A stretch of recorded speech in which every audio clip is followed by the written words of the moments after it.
Good morning. Welcome to the First Unitarian Church of Hobart, where we strive to put love at the center of how we show up in the world. My name is Barb Lankel, and I will be the worship associate this morning. So welcome to you, old friends and new, young and old. You are an essential part of our celebration today. Whether today is your first or your 1000th Sunday in our midst, we are stronger because you are with us. We are one people of many beliefs, many origins, sexualities, and genders. We are all growing, all learning, and all loved. Just as you are welcome here. Today, our worship service will be led by our minister, Reverend Cathy Harrington.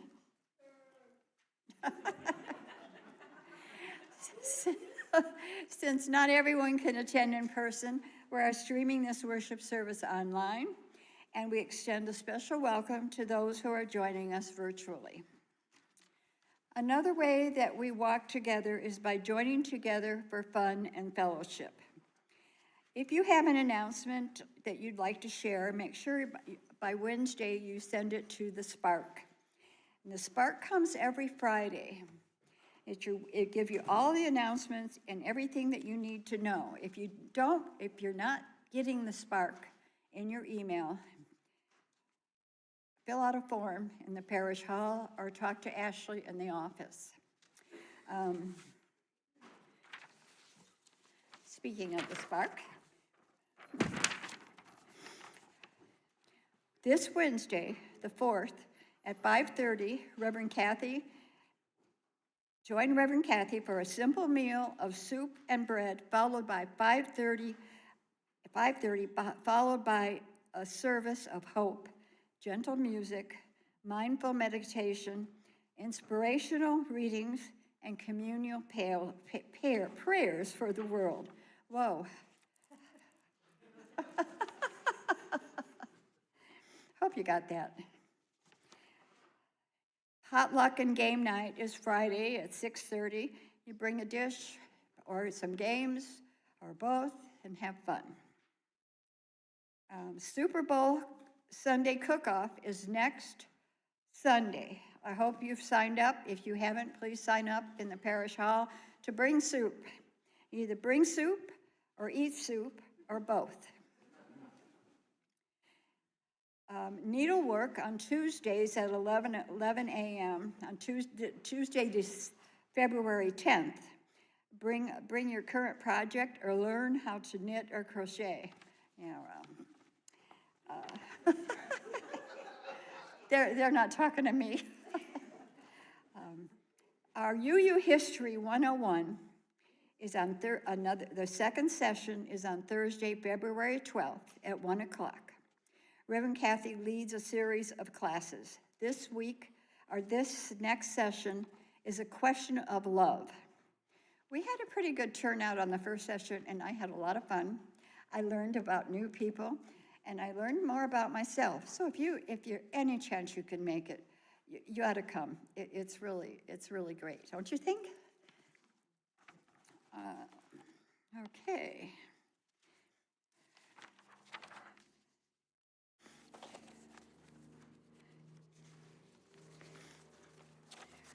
Please take a moment to greet your neighbors. Really, allow yourself to say hello to someone you don't know.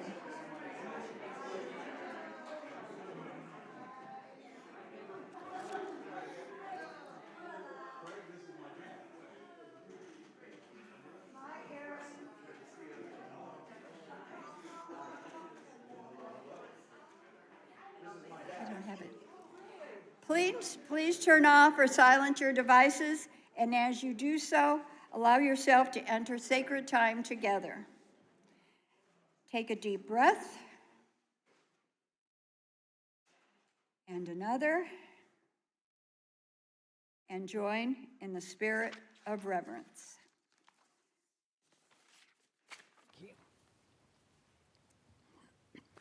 Each week, during our Sunday morning worship service, we join in reciting the words of our affirmation of faith printed in your order of service or on the screen.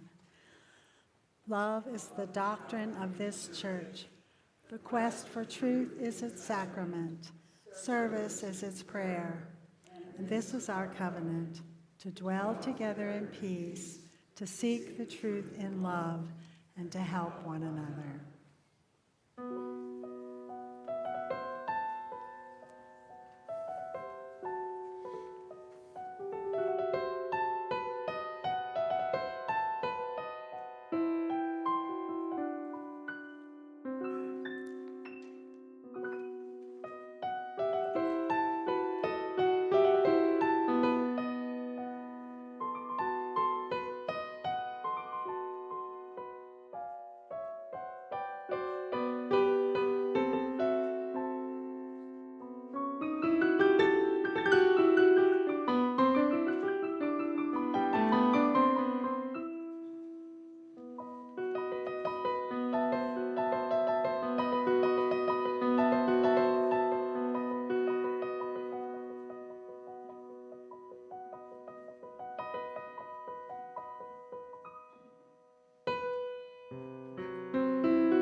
The flaming chalice is a symbol of Unitarian Universalism.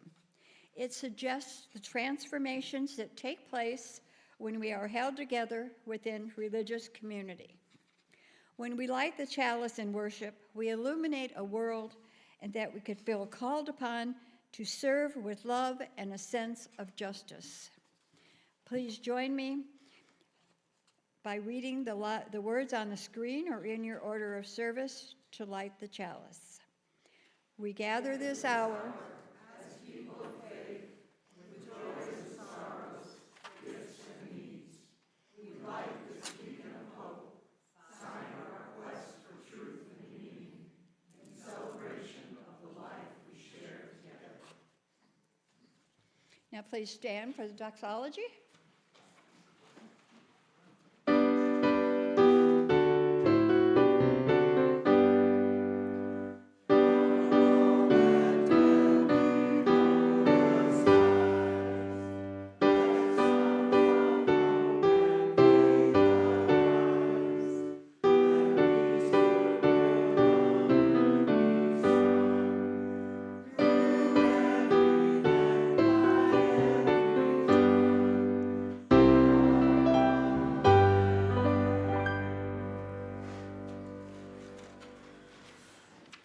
The invocation this morning is not by Marge Piercy, but it's by Reverend Scott Taylor. Changed my mind, which I often do.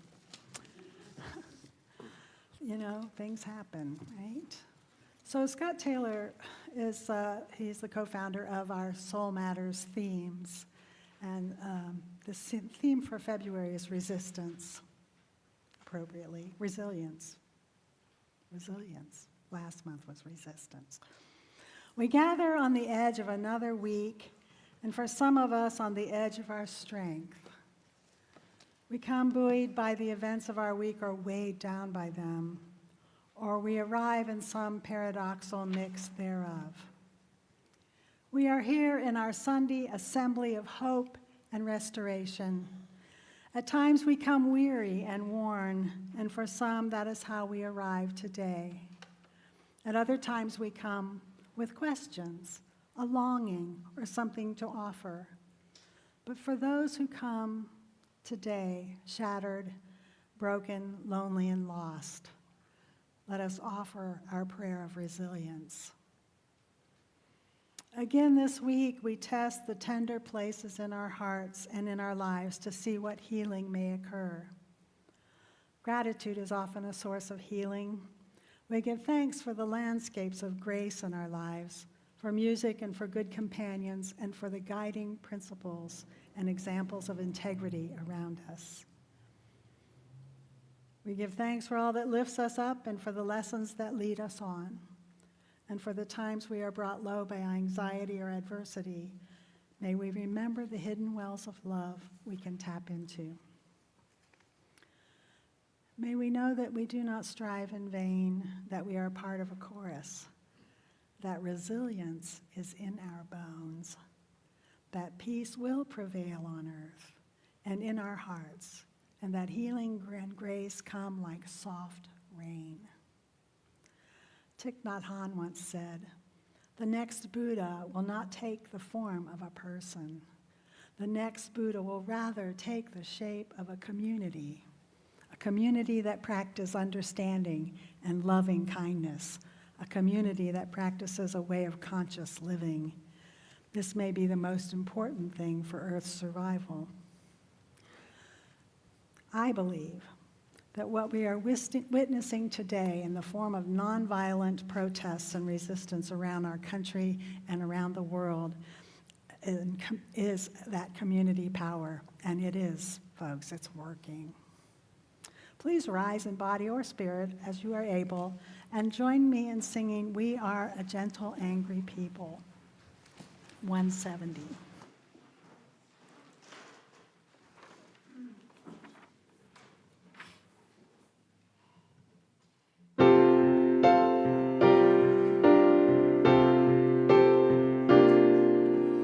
We are a gentle, angry people, and we are singing, singing for our lives. We are a gentle, angry people, and we are singing, singing for our lives. We are a justice-seeking people.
Story for All Ages, which this morning we have a video of the author reading the book. It's called The Breaking News.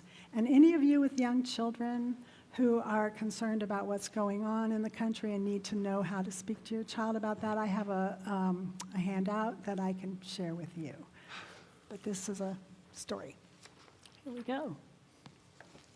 Hi everyone, my name is Sarah Lynn Rule, and I am an author and illustrator of several books, including The Breaking News, which I will read to you today. It's from Roaring Brook Press.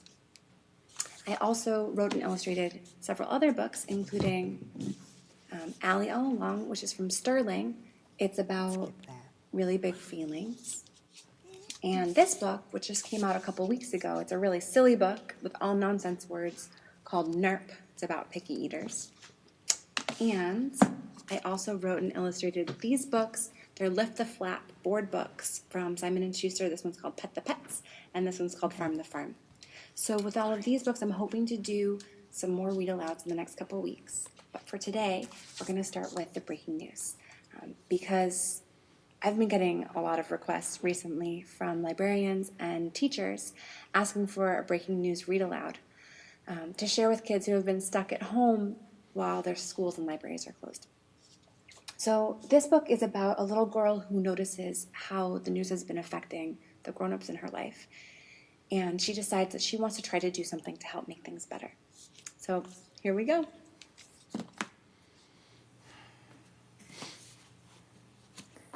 The breaking news, written and illustrated by Sarah Lynn Rule.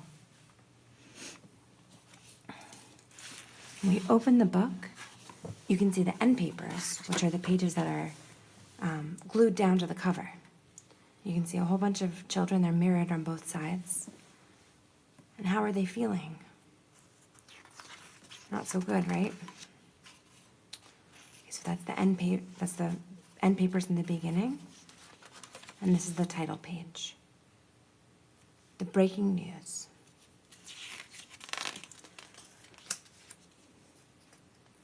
I remember when we heard the bad news.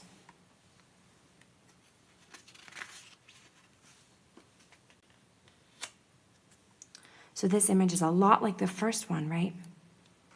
But there are some things that are the same and some things that are different. So on the first page, the family's sitting there feeling pretty happy. They're repotting plants. The news is on in the background, but they're not really listening. Then all of a sudden, the breaking news comes on, and the grown-ups are feeling worried. And the little girl notices, and her brother notices how the pot got knocked over. Suddenly, Mom is glued to the television. Dad can't stop checking his phone.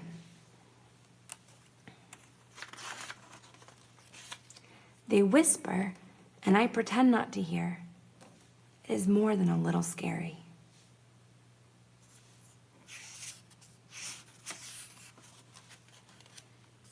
Mom forgets to tuck me in.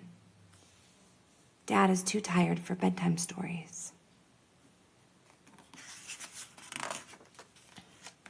Seems like everyone else feels it too. See, they're on a school bus. She can see how her friends are reacting. At school, my teacher says to look for the helpers. Even when the news is bad, you can still find good people trying to make things better in big and small ways. I want to help in a big way.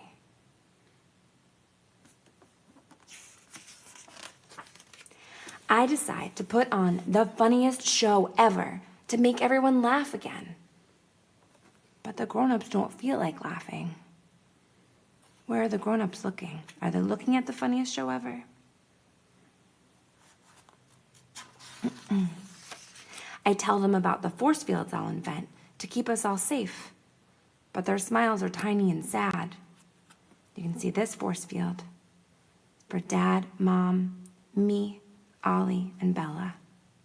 And there's another force field around Grandma's house and school. I try to be on my best behavior all the time to be so good, but they hardly even notice. I think maybe there's nothing I can do to help in a big way. I feel small.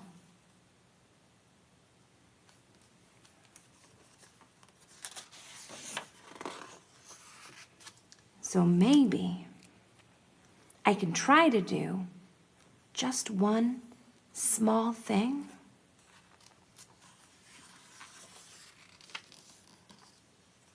And maybe another, and another, and one more. Opening the curtain.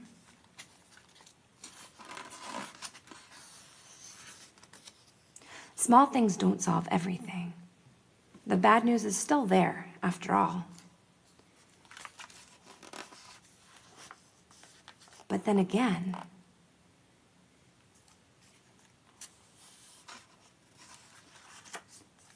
so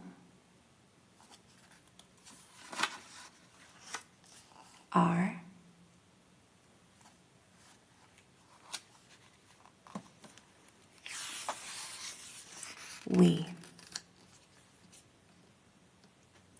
can see the whole family's together. They're putting plants in their window boxes along their fence. And they're potting other flowers to share with their neighbors. And that's the one small thing that she's figured out that she can do to help people. And then that's the end of the story. I dedicated this story to my mom and to my dad. And these are the end papers at the end. You can see it's the same kids from the beginning. Flip to the beginning. But they're feeling pretty different now, right?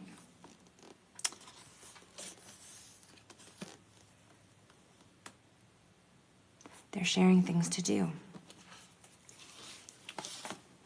Oh, and here's the back of the book. You can see the flowers. Here we go, the breaking news. So thank you so much for listening to my read aloud. I hope that you enjoyed it. I'm hoping to get a couple more videos up of my other books in the next few weeks. But in the meantime, you can go to ruler.com, which Thank you. Yeah. So one thing I know that I've learned is that the cure for despair and feeling small and not being able to do something is action and community. So that's the moral of the story. So now we have offering.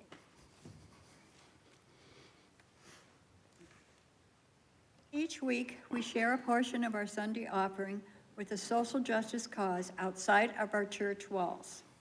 This month, we are sharing our loose change and collecting for school supplies for Hobart Kids in Need with New Day and Hobart Methodist.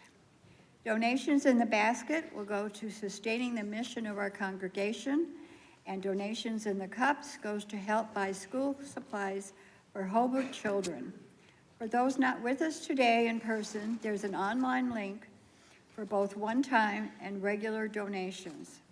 Now, 4 volunteers, okay, thank you.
For your prayers, your presence, your service, and your gifts, we are truly grateful.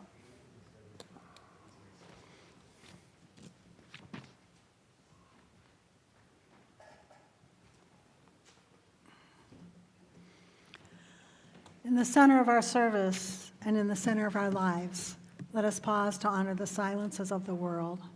Let us open our hearts to the place of quiet, to the silent prayer for the healing of pain, and the soft, gentle coming of love. This morning, I want to share a poem that I heard read last week at the UU Ministers Institute for Learning Ministry. This is called In the Time That Should Have Been by Kai Cheng Tom. In the time that should have been, I remember we were beloved community. We walked in grace every step a prayer, a caress, an exaltation of lover earth. I remember in the time that should have been, we asked permission of the source that resourced us, the soul that ensouled us. We moved with humility and dignity towards liberty and integrity. In the time that should have been, no child died in violence, nobody suffered in silence. We knew the secrets of ancient technology embedded in our ancestry, a sacred poetry, the secrets of a revolution, evolution rooted in love. In love, I remember, don't you? You were there. Love like a great tree woven deep through the veins of the planet. In the time that should have been, we remembered the flesh. We came home to the body in all its unruly diversity, its yearnings and longings, its thickening and quickening, its living and dying, its spreading, its shaking, slavering, quaking, trembling like the earth itself, trembling as it cracks open inexorable pleasure to let the truth come spilling out. Love like rain, love like the sea. In the time that should have been, we lived in pleasure and in grace with the sea. We threw our heads back our heads and our hands, and we sang to the sky. Don't you remember? You were there. In the time that should have been, we knew about love, love that heals, love that speaks, love that tells the truth, the whole truth, the ugly truth, love that sees it all and keeps loving anyway. I remember I was there. In the time that should have been, we chose joy over domination. We chose freedom over fear. In a world that should have been, we chose love, every form of love. Love of oneself, love of the stranger, love of the brother, the sister, the sibling, the community, the divine. In the time that should have been, I remember. I remember. Don't you? Don't you? I remember. We were there.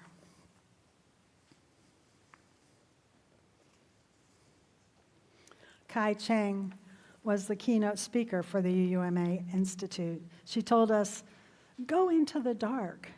Don't fear the dark. Love the dark. The dark is gentle. She said there is a wound inside of us shaped by the hope, our hope for a better world, a world that we should have made. She said, pay attention to it and hold it with tender care, because in the stillness at the center of the dark, there is something that we need. It is a great stillness so deep we can rest in it. A stillness like a temple, like an ancient cathedral under the sea. Darkness is sacred. Darkness is where life begins. Darkness is where the possibility is. So let us pause for a little longer than we usually do and set in the stillness. Invite in the darkness.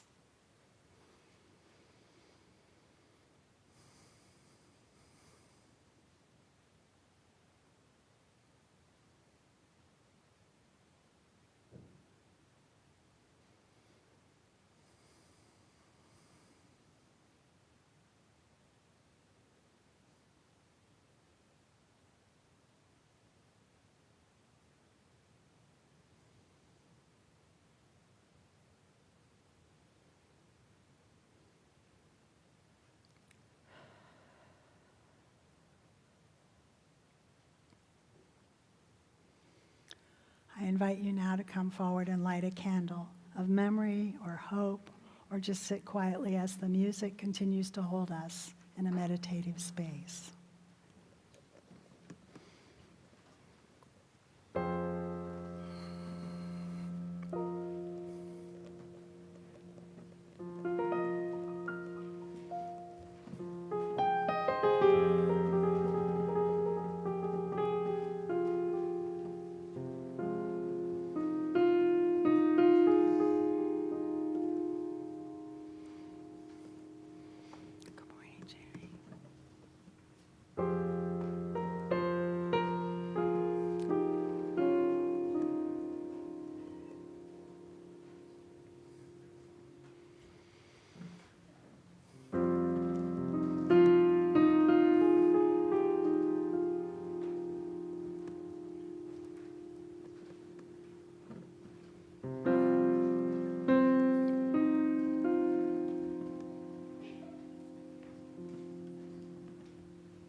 One last candle for our folks at home.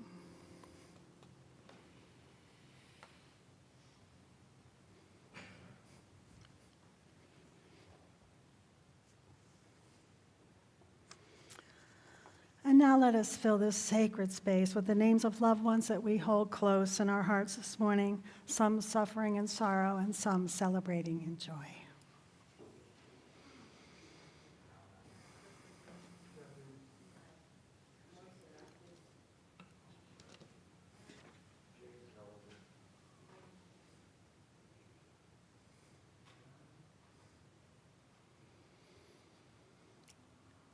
We also hold in our hearts all the folks who are resisting the invasion of ICE in their communities and those who have been put in detention centers, our neighbors.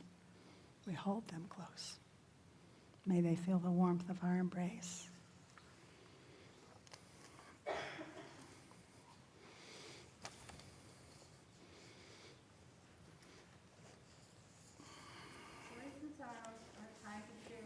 Personal joys that you are celebrating so that we can celebrate with you as a community. It is also a time to share personal sorrows that weigh on your hearts so that we can support one another in times of sorrow or grief. Keep this in mind and be aware that this part of the service excludes our online members, friends, and visitors. Roz will come along with the microphone. Stand and state your name. Okay.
friends are retired ministers and grandmothers, and they were there, and they wrote in their local newspaper about how they returned from Minneapolis renewed, their faith renewed in their own faith that we all belong to one another. And I think that's one of the remarkable things that Minneapolis is showing us. So I asked Jeremy to lead us in a song that we learned, just a chant that was created by a group, two women who call themselves Singing Resistance. And they have a lot of really beautiful chants. But this is one that kept staying in my heart and my mind. It's called Everyone. There's a insert in your order of service. I will sing it through once, and then we can join in and sing it for as long as we feel like singing it. Everyone, oh everyone, oh everyone of these people are ours, just like we are theirs.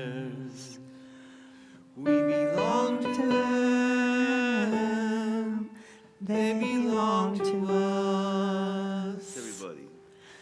Everyone, oh everyone, oh everyone of these people are ours, just like we are theirs. We belong to them, they belong to us. Everyone, oh everyone, oh everyone of these people are ours, just like we are.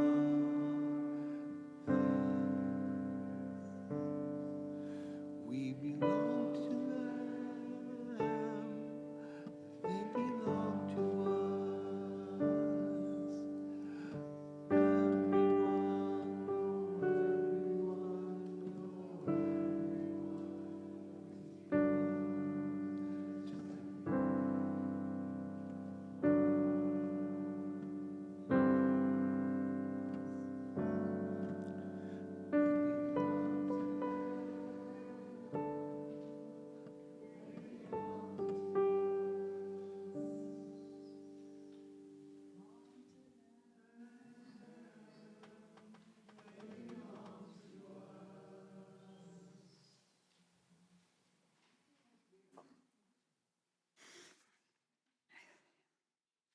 I have a reading that's Inviting Spaciousness by Rosemary Watola Trummer. Today, when the heart is small, tight knot, I do not try to untangle it. I don't tug on the strings in a desperate attempt to unravel it.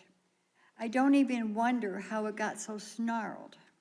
Instead, I imagine cradling it, cupping it with my hands like some precious wounded bird with a broken wing. I cradle my heart like the frightened thing it is. I imagine all the other frightened hearts and imagine them all being held in love. And the breathing, and I breathe, and I breathe, and I feel how the breathing invites a spaciousness. I breathe, and I let myself be moved by the breathing as I open and soften, and everything changes. The heart, still a knot, remembers. It knows how to love. It knows not to be alone. Thank you. Never again is now. This morning we remember Alex Preddy, a nurse and a healer, a man who cared for veterans and embodied compassion and service. We also remember Renee Good. We grieve these beautiful lives cut short while trying to do what love often asks us to do. What Minneapolis taught me is that resisting authoritarianism requires sustained resistance grounded in truth-telling and faithful witness. It is practiced and it is disciplined. Police don't show up. People don't just show up prepared, they show up brave. So we have to create a resistance that is sustained. It isn't about a single march or a moment. So Minneapolis, to me, was a lesson in what it means to love your neighbor and mean it. The minister at the Unity St. Paul Unitarian Church said when they asked him what he tells his congregation over trains and all the noise and the ruckus and the chaos they're living in, what he tells his congregation is, let your life live more loudly than your lips. People are taking meals to immigrants who are afraid to leave their homes. They accompany children to school and keep watch outside to make sure they enter safely. Teachers and staff consider themselves more like first responders. As one journalist reported, Columbia Heights in Minnesota is the school where Liam attended and was taken into custody by ICE. At least 25 parents from that same elementary school have been taken into custody since then. And the school is trying to help. Even the principal is delivering meals to the homes of these immigrant families. He said some of them have just disappeared. They have left. He said there are about 60 families who are afraid to take their children to school or for them to go to work. On Friday, somebody brought a Spider-Man backpack for Liam for when he returns. I'm happy to report that Liam and his father, because of a judge's court order, boarded a plane for home this morning. The presence of observers has lessened the likelihood of ICE escalation, at least until Renee Good and Alex Preddy. But this has not stopped the good people of Minneapolis from bearing witness and coming out to protest and protect their neighbors. More than 34,000 Minnesotans have signed up to be trained as U.S. Immigration and Custom Enforcement and observers. Faithful witness is a form of resistance. Because Target complied with ICE and allowed them to go into their store and arrest 2 employees who were actually U.S. citizens, the people of Minneapolis are staging sit-ins in Target stores. Authoritarian systems try to tell us, and this is how they survive, not to trust our neighbors. When people bear witness to this kind of injustice and unlawful behavior, propaganda loses its power. Faithful witness isn't individual heroism. Its witness is collective seeing and naming and refusing to look away. So Minneapolis is both a warning and a teacher. What happened in Minneapolis will travel, both the repression and the resistance. They have shown what it looks like when people prepare together rather than reacting alone. Training protects people. It prevents panic, escalation, and harm. And it also saves lives. I take with me that resistance must be organized, relational, and ongoing. It's about building capacity. Minneapolis taught me that resisting authoritarianism isn't about courage alone, it's about the discipline and staying with one another for the long haul. They've been in the thick of things, so they kind of knew how to do things. First, it was Philando Castile, remember, a Minnesota police officer killed him and then got a not guilty verdict for second-degree manslaughter. George Floyd's murder in 2020 was just down the block from First Universalist Church. It sparked a worldwide anti-racism movement and created change in the Minneapolis Police Department. If some of you saw the news, you can see that the 100 ministers, clergy people, interfaith, who were local clergy, were arrested at the airport for a direct action, non-compliant protest. And the police from all around the Minneapolis area arrested them with courtesy, respect, calm, unlike the ICE agents. So what can we do? What can you do? What can we do as a beloved community. I want to share you just an excerpt from an article I read this morning from The Atlantic. It's called "There is a Word for What is Happening in Minneapolis."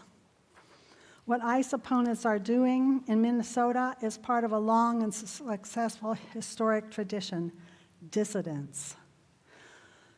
The word that comes to my mind is dissidence. This is Gal Beckerman. If we want to understand why the whistleblowing, camera-wielding people of Minneapolis have caused the Trump administration and Donald Trump himself to flinch, I believe we need some added history and a bigger map. What we've been watching is a part of a long-established tradition, one that might help Americans unlock a different kind of future. Dissidence is not a revolution.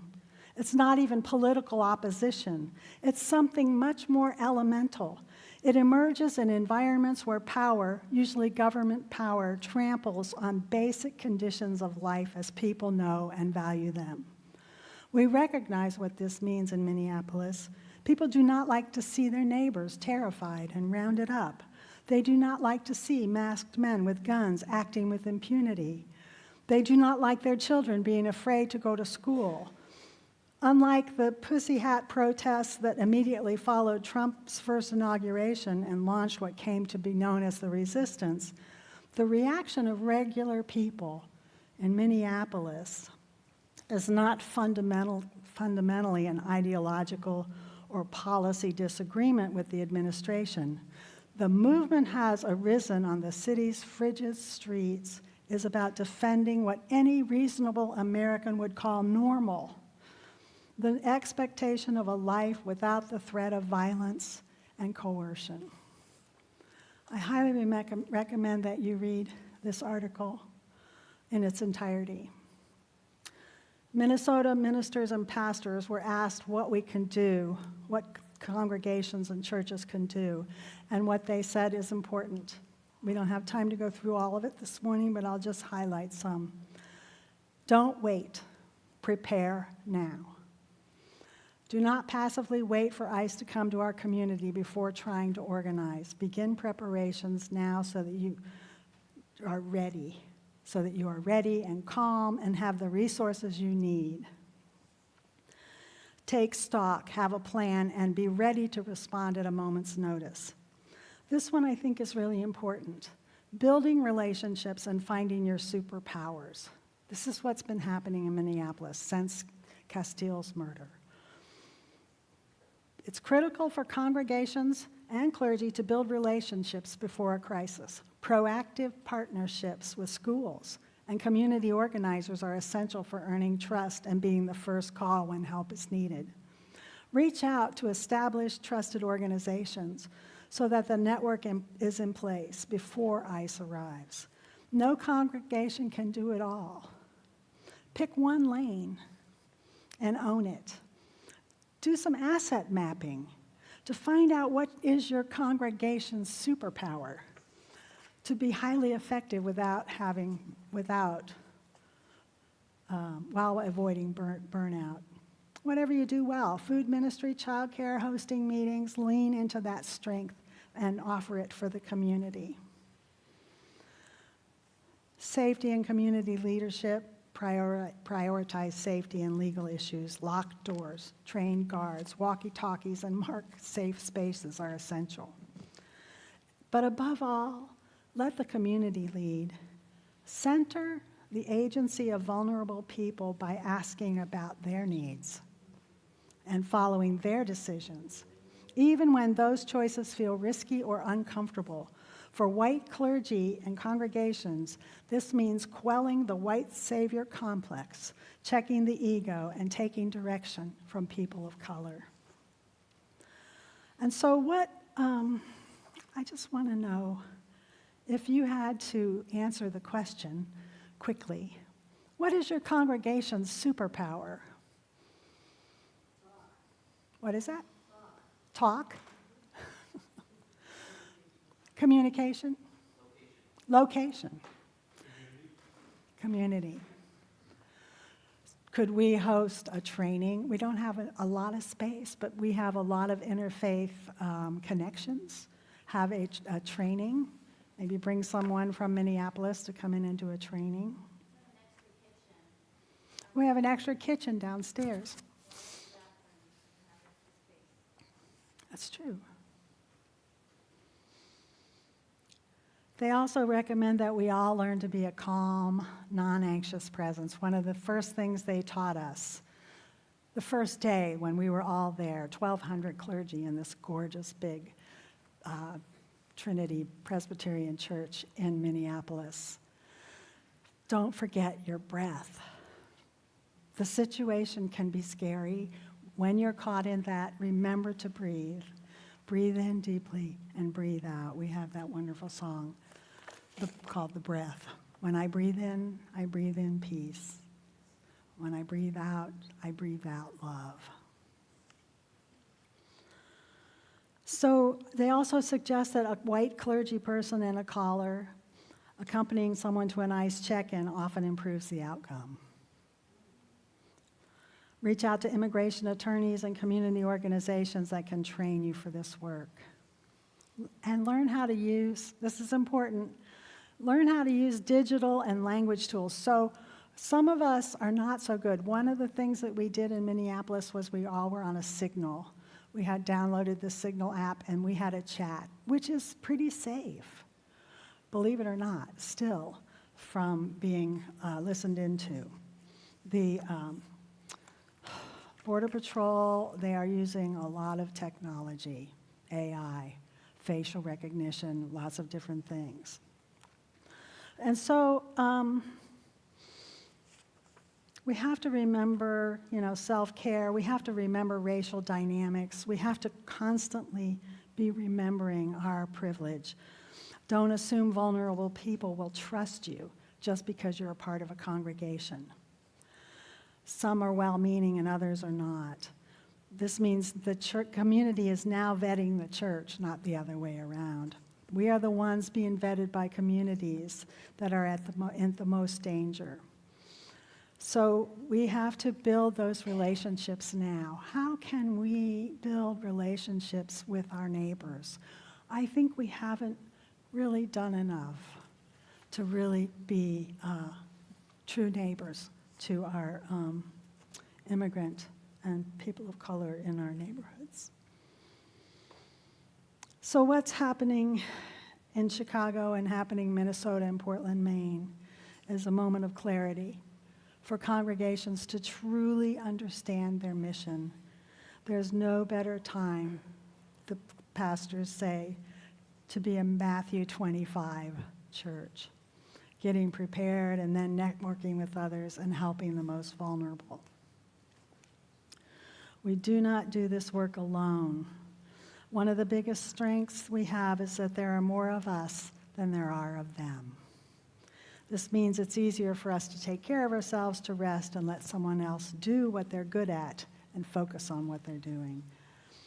So we aren't called to do everything. We are called to do what we are good at. This is a conversation we're going to be having over the next few weeks. So theologian Howard Thurman said resilience is to watch a gathering darkness until all light is swallowed up completely without the power to interfere or bring a halt. And then in the darkness, to continue one's journey with one's footsteps, guided by the illumination of remembered radiance. Resilience has to do with staying the course in the midst of pain, guided by a remembered radiance, and holding that memory in the heart while moving forward into the future. So remember that darkness is sacred, and it is where life begins. It is where possibility is. I truly believe that we will get through this, and I pray that we will remember what we learned, that everyone belongs to us, and we belong to them. Will you rise in body or spirit and sing with me hymn number 1015? Thank you.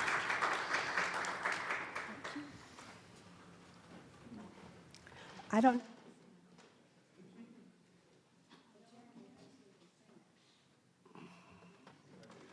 Number 1015.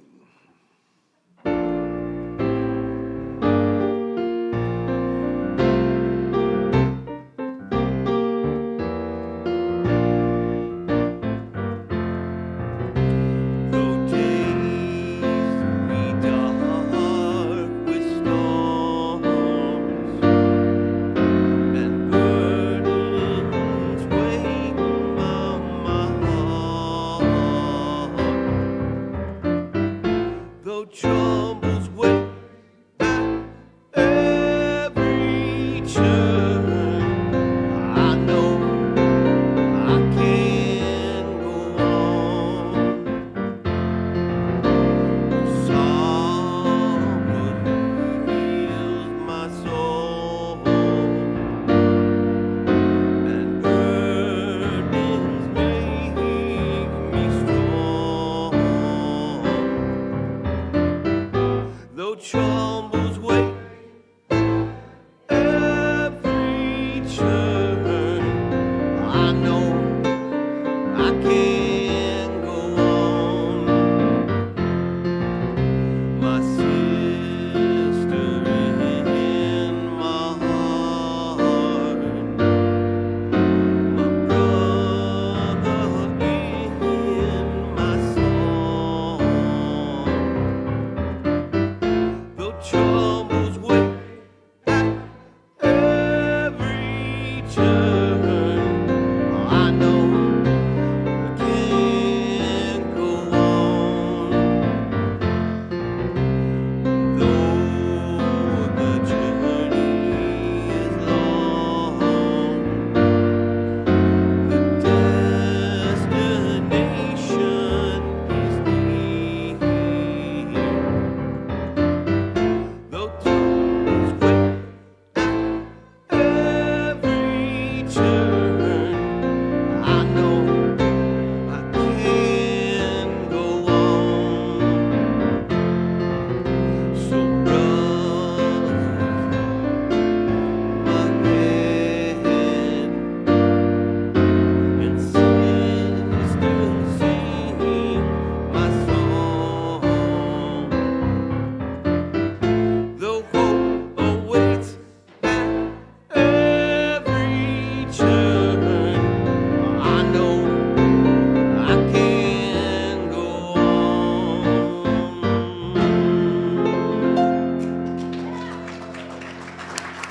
All right. That's a great song, Jeremy. Thank you. I'd never sung that before. I invite you now to join me in reciting the words on the screen or in your order of service to accompany our extinguishing of the chalice. We extinguish this flame, but not the light of truth, the warmth of community, or the fire of commitment. These we carry in our hearts until we are together again. The benediction is by the Reverend Linda Barnes. When the going gets rough, may you embrace your growing with compassion. May courage be yours as you answer your own heart's calling. May beauty and wonder be yours even when the going gets rough. And may love always be at your center. May it be so. Amen.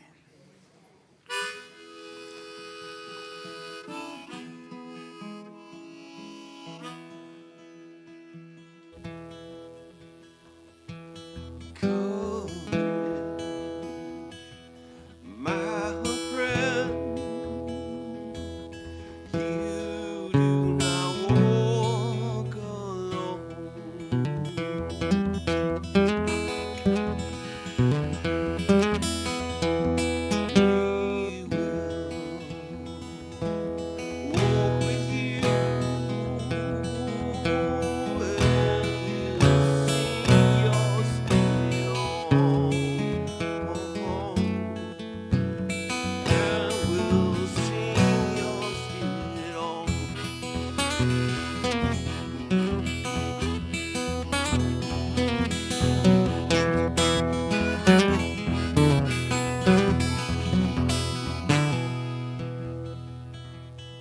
Nobody's getting left behind this time.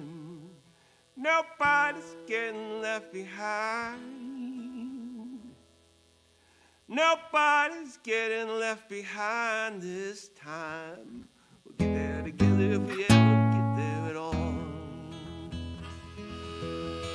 We'll get there together if we never get there at all. We get there together or we never get there at all.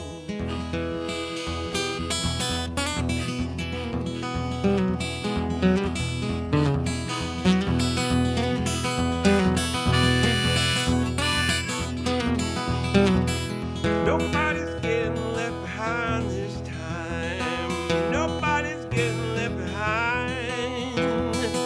Nobody's getting left behind this time. We get there together, we never get there at all. We get there together, we never get there at all. We get there together, we never get there at all. Courage, my friend, you do not walk alone. We will walk with you and we'll sing your spirit on. And we'll sing your spirit on.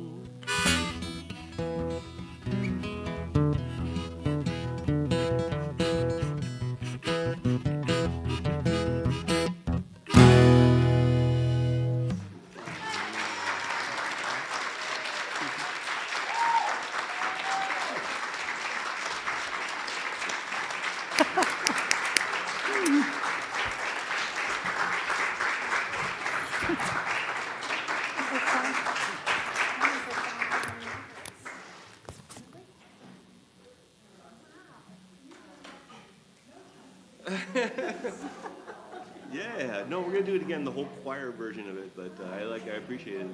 Yeah, we'll do that again. Everybody's welcome in the fellowship hall.